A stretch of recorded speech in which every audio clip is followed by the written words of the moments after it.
Every night, the same routine. Patrol rounds, write reports, wait quietly. Frank never talked to anyone, never said anything about his past, until that night when the armed group broke into the factory and their leader recognized him. "Impossible," the man whispered. "You were dead." In Afghanistan, Frank's response was cold and direct. "You're looking for the wrong guy, son. Welcome to the Honor Guard stories."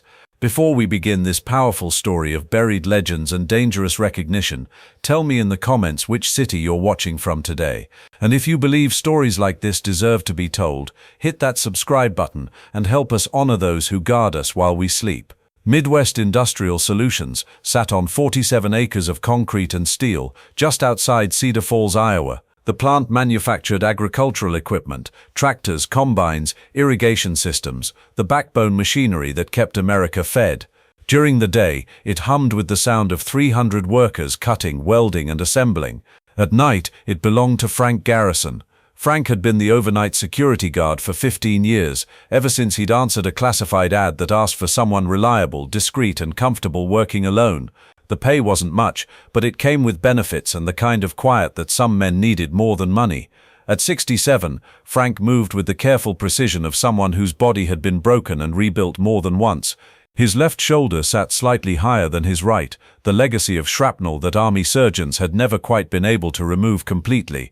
His hands were steady, though, steady enough to write detailed security reports, steady enough to pour coffee without spilling, steady enough for whatever else might be required. The security office was a modest space, tucked into the corner of the main manufacturing floor. Banks of monitors showed feeds from 24 cameras positioned throughout the facility. A radio connected him to the central dispatch, though in 15 years, Frank had never needed to call for backup. His job was simple: watch, report, and make sure nothing valuable walked out the door without proper authorization. Most nights were routine. Frank would make his rounds every 2 hours, checking doors, testing alarms, ensuring that the expensive machinery was secure. He'd developed a route that took exactly 47 minutes to complete, timed to the second through years of practice. Between rounds, he'd sit in the security office, monitoring the cameras and reading books from the library's discard pile. Frank read everything: military history, technical manuals, biographies, even romance novels when nothing else was available. Reading kept his mind occupied during the long hours between midnight and dawn. It also kept him from thinking too much about the dreams that came when he tried to sleep during the day. The other employees at Midwest Industrial knew Frank only as a quiet man who showed up at 11 p.m. and left at 7 a.m. He'd nod politely if their shifts overlapped, might mention the weather, or ask about weekend plans, but he never shared personal details. Most people assumed he was a retiree looking to supplement his social security, maybe a widower who preferred working nights to rattling around an empty house. They weren't entirely wrong, but they weren't entirely right either. Frank's past was compartmentalized like classified files, organized, secured, and accessible only on a need-to-know basis. Even he preferred to keep it that way. Some memories were better left undisturbed, like landmines that could still explode decades after a war had ended. Tuesday night started like any other. Frank arrived at 10:45 p.m., 15 minutes early as always. He relieved Jerry, the evening guard, with their usual exchange about the weather and the Cubs' chances this season. Jerry was a good man, reliable and thorough, but he lacked the instincts that made Frank valuable in ways the company didn't fully understand. By 11:30, Frank had completed his first round and settled into the security office for the quiet hours. The cameras showed empty corridors, locked doors, and the familiar shadows cast by industrial lighting. Everything was normal, secure, peaceful. At 1:17 a.m., that changed. The motion sensor on camera 12 triggered first, just a flicker of movement near the loading dock. Frank leaned forward, adjusting the monitor's brightness. Could have been a cat, could have been wind-moving debris, but Frank's instincts, honed by years of staying alive in places where mistakes were fatal, suggested otherwise. He switched to infrared mode and saw them clearly, 4 figures moving with tactical precision toward the east entrance. They wore dark clothing, moved in formation, and carried equipment that definitely wasn't standard for midnight joggers. Frank's hand moved automatically toward the radio to call local police, then stopped. Something about the way the figures moved, the equipment they carried, the professional coordination of their approach, triggered recognition patterns buried deep in his memory. This wasn't a random break-in by opportunistic thieves. This was a military operation. Frank activated the silent alarm that would alert the monitoring company and eventually bring police response, but he knew they'd be 20 minutes away minimum. Too long if these intruders were what he suspected they might be. He opened the bottom drawer of his desk and removed something he'd hoped never to need again, a Colt .45 that had accompanied him through 3 deployments and countless situations where talking wasn't an option. The weapon was clean, loaded and ready, because Frank had learned long ago that hope was a luxury soldiers couldn't afford. The intruders reached the east entrance in less than 3 minutes, bypassing the standard alarm system with equipment that suggested professional training. Frank watched on the monitors as they moved through the facility with confidence that came from detailed planning. They knew the layout, knew the camera positions, knew exactly where they were going. They were heading for the prototype lab. Midwest Industrial's most valuable assets weren't the tractors on the assembly line, they were the computerized guidance systems being developed for next-generation farming equipment. Systems that used satellite navigation, autonomous operation capabilities, and precision control technology that had obvious applications beyond agriculture. Frank understood then why these weren't ordinary thieves. Someone wanted that technology and they'd sent professionals to get it. He could have stayed in the security office, let them take what they came for, and dealt with the aftermath when police arrived. It would have been the smart play, the safe play, the reasonable response for a 67-year-old night watchman with a pension to protect. But Frank Garrison had never been good at reasonable. He moved through the facility using routes that didn't exist on any official blueprint, spaces between machinery and behind equipment that most people never noticed. 15 years of walking these floors had taught him every hiding place, every blind spot, every angle that the cameras couldn't see. The intruders were good, but they were operating in Frank's territory now. He reached the prototype lab 2 minutes before they did, positioning himself behind a bank of servers where he could observe their approach. When they entered, Frank saw immediately that his assessment had been correct. These men moved like special operations professionals, controlled, efficient, deadly. Their leader was a man in his 40s, lean and precise, with the bearing of someone accustomed to command. He directed his team towards specific workstations while maintaining perimeter security, speaking in whispers that carried the authority of extensive field experience. Frank remained hidden, watching, evaluating. 4 men, professionally equipped, clearly military trained. The smart move was to wait for police, let the authorities handle it, avoid any possibility of recognition or confrontation. Then the team leader turned toward Frank's hiding place, and their eyes met across 15 feet of dim laboratory lighting. For a moment, neither man moved. Recognition flickered between them like electricity, carrying with it the weight of shared history, mutual respect, and circumstances that should never have brought them together in this place, at this time. Impossible, the team leader whispered, his weapon lowering slightly. You were dead, in Afghanistan. Frank stepped out from behind the servers, his own weapon ready but not immediately threatening. When he spoke, his voice carried the same authority it had held 20 years earlier, when men had followed his orders into places that didn't exist on maps. You're looking for the wrong guy, son. The team leader stared at him, processing the implications of finding his former commanding officer working as a night security guard in rural Iowa. Colonel Frank Garrison, Ghost Team Alpha. We were told you died in the Kandahar operation. Sometimes dying is easier than explaining, Frank replied. What's your business here, Sergeant Torres? Miguel Torres had been one of Frank's best soldiers, a specialist in electronic warfare and deep reconnaissance. Seeing him here leading what was obviously an illegal operation created complications that Frank had hoped to avoid for the rest of his life. Sir, we're just collecting some equipment, nothing that will be missed. That's not how theft works, Miguel. You take something, someone notices it's gone. Torres's team had spread out, maintaining tactical positions but clearly uncertain about how to proceed.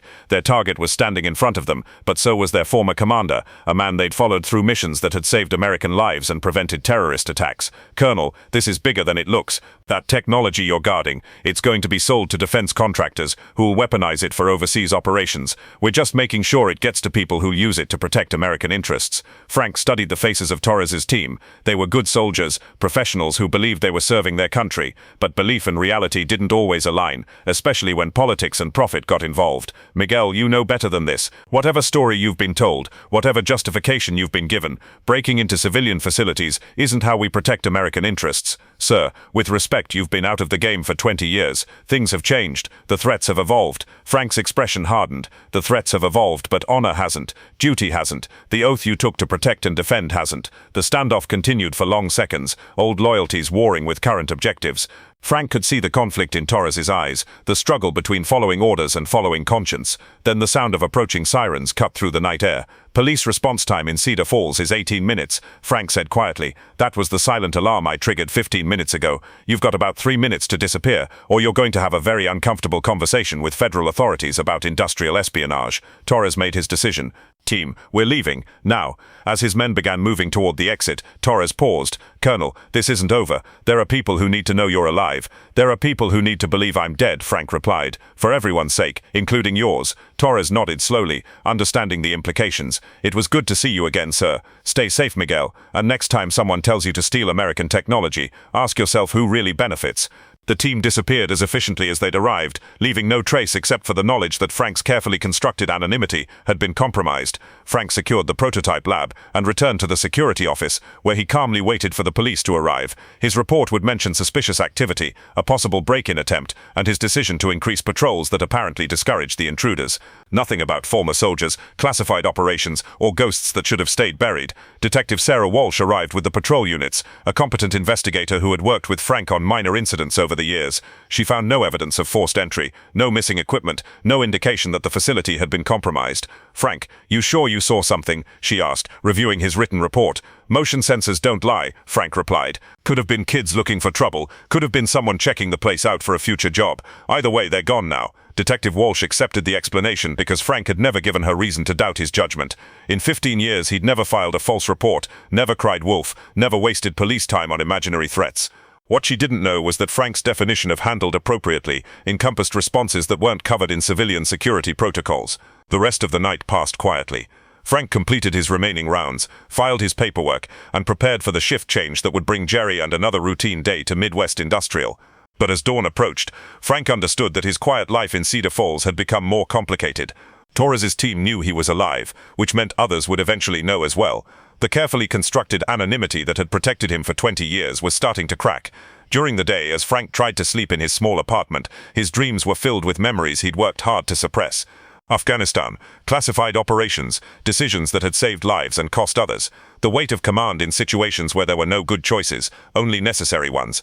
He'd retired from the army with honors, commendations, and enough classified knowledge to make several foreign governments very interested in his continued existence. The official story was that Colonel Frank Garrison had died in a helicopter crash during a classified operation near Kandahar. The reality was that Frank Garrison had chosen to disappear, to trade his identity for the chance to live quietly without constantly looking over his shoulder. For 20 years it had worked. Cedar Falls, Iowa was about as far from international intrigue as a man could get. The biggest security threats were usually teenagers looking for a place to drink beer, or copper thieves hoping to score some quick cash. Now, professional soldiers were breaking into his facility, and his past was demanding attention he'd hoped never to give it again. The next evening, Frank arrived for his shift carrying a duffel bag that hadn't seen daylight in 15 years. Inside were items that most night security guards didn't need: night vision equipment, secure communication devices, and weapons that weren't available through civilian channels. If his quiet life was over, he'd be ready for whatever came next. Jerry noticed the bag during shift change. "Taking up camping, Frank?" "Something like that," Frank replied. The night passed without incident, but Frank could feel the change in the air. His instincts, dormant for years, were fully activated now. He found himself analyzing sightlines, identifying defensive positions, and planning response scenarios for threats that most people never considered. On Thursday night, they came back. This time it wasn't Torres's team. These were different players, foreign professionals with equipment that suggested state sponsorship. They moved with the precision of special forces operators, but their techniques were European, possibly Russian. Frank watched them approach on the monitors, counted 6 figures this time, noted their equipment and tactics. These weren't thieves or even mercenaries. These were intelligence operatives conducting a collection mission. Someone had decided that the technology at Midwest Industrial was worth an international incident. Frank made his decision quickly. He activated every alarm in the facility, called for immediate police response with reports of armed intruders, then gathered his equipment and moved to intercept. What followed was 15 minutes of activity that would never appear in any official report. Frank moved through the facility like the professional soldier he'd always been, using every advantage of terrain, technology, and experience to neutralize threats that were decades younger and arguably better equipped. When police arrived, they found 6 unconscious intruders cable-tied and arranged in neat rows near the loading dock. Each had been disarmed and restrained with professional efficiency. None had been seriously injured, but all would have significant headaches and no clear memory of exactly how they'd been subdued. Frank met Detective Walsh at the main entrance, calm and professional in his security uniform. "Busy night," she observed, looking at the scene. "They seemed more determined than the last group," Frank replied. "Fortunately, the alarm system worked perfectly." Detective Walsh studied the unconscious intruders, noting their equipment and the professional manner of their restraint. "Frank, exactly what kind of security training do you have?" "Military police. Years ago. You learn things that stick with you." "It wasn't exactly a lie, but it wasn't exactly the truth either." Frank had learned things that stuck with him, but military police training didn't typically include techniques for single-handedly subduing foreign intelligence operatives. The investigation that followed would eventually reveal that the intruders were connected to industrial espionage operations, foreign intelligence services, and technology theft networks that spanned multiple countries. None of them would provide useful information about their sponsors or objectives, but their capture would disrupt several ongoing operations. Frank's role in their apprehension would be officially credited to excellent security procedures, proper alarm protocols, and remarkably good timing by responding officers. Unofficially, Detective Walsh began to suspect that Midwest Industrial's night security guard might be more than he appeared to be. Friday morning brought visitors that Frank had been expecting since Tuesday night, 3 men in dark suits with federal credentials and expressions that suggested they weren't interested in casual conversation. Mr. Garrison, the lead agent said, settling into a chair across from Frank's desk. "We need to talk." Frank poured himself coffee from the pot he'd made an hour earlier. "About what?" "About why foreign intelligence operatives are suddenly very interested in agricultural equipment manufacturing in Cedar Falls, Iowa. About why those operatives keep ending up unconscious and restrained with techniques that aren't taught in civilian security courses. About why a dead man is working night security 20 years after his official death." Frank sipped his coffee and considered his options. He could maintain his cover, continue the fiction that he was just a retired security guard with good instincts, or he could acknowledge that his quiet life had ended the moment Torres had recognized him. "What do you want to know?" he asked finally. The conversation that followed lasted 3 hours. Frank provided enough information to satisfy federal concerns about national security while maintaining operational security about classified projects that were still active. He confirmed his identity, explained his reasons for disappearing, and outlined the events that had brought unwanted attention to Midwest Industrial. When it was over, the agents offered him choices. He could return to federal service, consulting on matters that required his particular expertise. He could relocate again, establish a new identity, and hope that lightning wouldn't strike twice. Or he could stay in Cedar Falls, maintain his current position, and serve as an unofficial early warning system for threats that conventional security might miss. Frank chose to stay. Cedar Falls had become home in ways he hadn't expected. The quiet routine, the simple responsibilities, the absence of life or death decisions had given him something he'd never had during his military career: peace. But peace, he was learning, was something that had to be earned every day. Saturday night found Frank back at his security desk, monitoring cameras and making rounds through familiar corridors. The federal agents had arranged for additional surveillance around the facility, and the local police had increased their patrol frequency, but the primary responsibility for protecting Midwest Industrial still rested with one man who'd spent 20 years trying to forget he was good at protecting things. As midnight approached, Frank reflected on the strange turns that life could take. He'd thought his war was over, thought his service had ended when he traded his uniform for civilian clothes. But some battles followed you home, and some duties transcended official assignments. Detective Walsh stopped by during her patrol, checking on the facility and the man who guarded it. "Quiet night?" she asked. "So far," Frank replied. "Here's hoping it stays that way." "Frank, can I ask you something?" "Sure. When you were in the military, and don't tell me you were just military police, what did you do?" Frank considered the question, weighing truth against security, honesty against necessity. "I kept people safe," he said finally. "Different people, different threats, but the job was always the same. And now," Frank gestured toward the monitors showing empty corridors, locked doors and sleeping machinery. "Same job, different office." Detective Walsh nodded, understanding more than she said. "Well, for what it's worth, I'm glad you're here." After she left, Frank made his 2 a.m. rounds, checking doors and testing alarms. The facility was secure, the night was quiet, and for the moment, the threats were distant. But Frank knew they would return. They always did. Someone would decide that what Midwest Industrial produced was worth stealing, worth fighting for, worth risking an international incident to acquire. When that happened, they'd find Frank Garrison waiting for them. Not the ghost who'd died in Afghanistan, not the colonel who'd led classified missions, but the night watchman who'd learned that some kinds of service never really end. They just change uniforms. Don't forget to subscribe for more incredible stories of hidden heroes. You never know which ordinary person might have an extraordinary past.